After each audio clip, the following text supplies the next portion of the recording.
Welcome to our requeening video. We had to requeen this hive because the old queen was probably a superseded queen and she was producing very cranky offspring. We removed the old queen on June 30th, and then the next morning we went out on a dank and misty California morning to pick up our new queen from a church car park about 50 miles north of San Diego.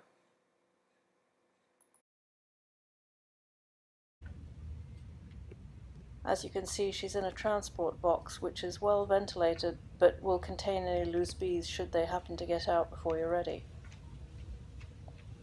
This is the inside of the box after we've removed the cage, and this is the cage with the queen and her attendants moving around very healthy inside. Right. I can smell it. As you can see, once we rubber banded the cage to a frame of bees from the hive which we had removed the queen from, the new nurse bees are very excited to see her. This video looks like it's sped up, but it actually isn't. They're just very active and really want a smell of the new queen. We didn't see any biting activity, and none of the bees tried to sting or do anything aggressive through the holes in the cage.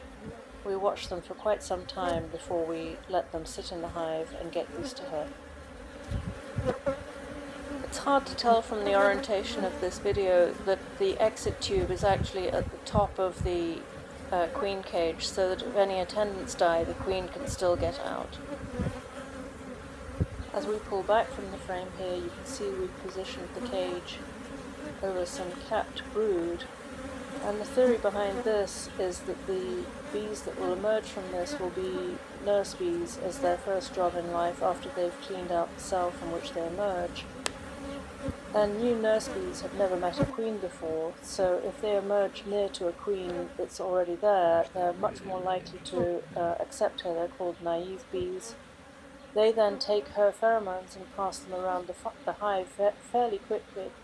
You can also see at the right-hand side of the frame, when it was zoomed out, that there's some uncapped brood over there too, and that helps with making the hive think that this is a valid queen.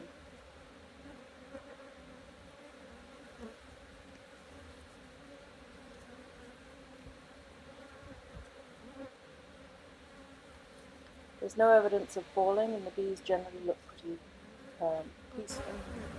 So we secured the cage at the top of the frame with a rubber band, and then we put the frames back together, pushed them back together, and in an 8-frame Langstroth hive, particularly in the flow hive, which is a little wider, there's plenty of space for the queen cage to sit in between two frames. You don't have to remove a frame to make space for the queen cage.